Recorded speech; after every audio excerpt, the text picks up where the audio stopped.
Welcome to Intro Statistics, and let's get started with our very first section, which is just discussing what are statistics.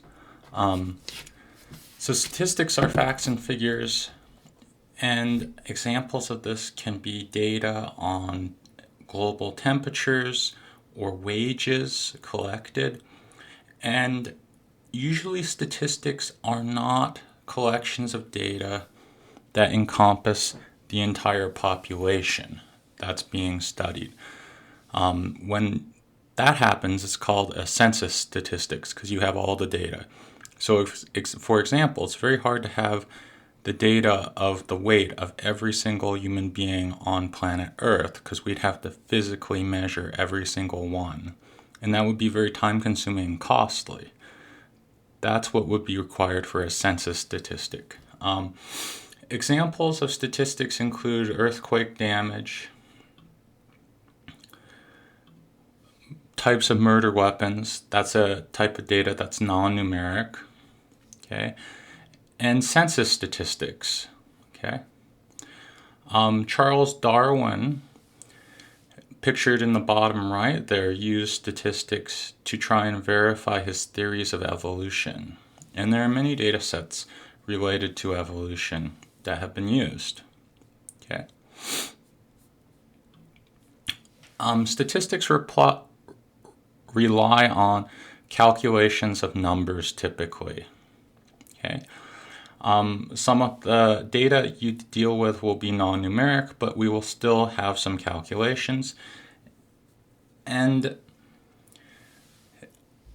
when you take this statistics course, I want you to not just spit out facts and numbers, but I want you to really interpret them. Because when you misinterpret data, just a blind calculation, you don't always get the full story. So here's an example.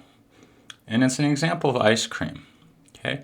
And it says a new advertisement for Ben & Jerry's ice cream introduced in late May of last year resulted in 30% increase in ice cream sales for the following 3 months. Thus, the advertisement was effective.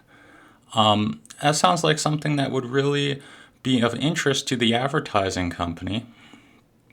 However, there's a problem with this logic. And the problem is that ice cream consumption generally increases with the summer months. And there's a side effect of timing. So yes, sales did increase, but was it the cause of the advertising? Okay. Let's consider another example, which is churches and crime. And it was found that the more churches in a city, the more crime there is. Well, is there a problem with this logic? And the answer is again, yes. You have to think beyond the numbers, which is that the more churches there are, the more population there generally is. And so the higher levels of crime or crimes that are done within the city are a cause of the population size, more likely than churches. Okay? So all of these are synonymous for confounding statistics, so when another factor accounts for the output. Okay. In your book, it calls a potential third variable problem. And here's a third example with interracial marriages.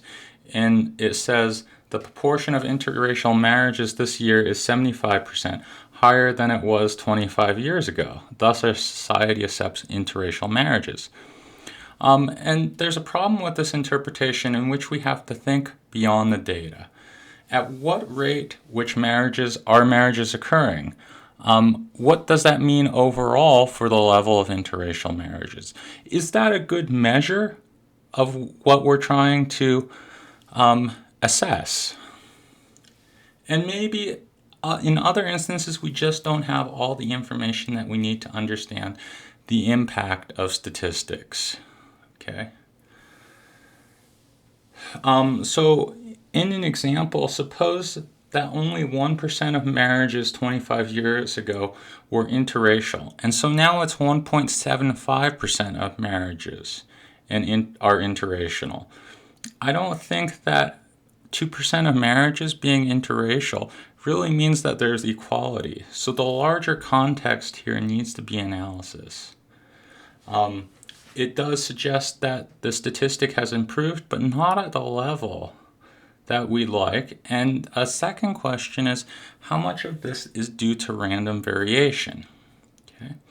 So I hope that at the end of this lecture, you'll think that statistics are not just facts and figures, and that they're about techniques and procedures for understanding the larger story, to make decisions based on data and conclusions. Okay, thank you very much.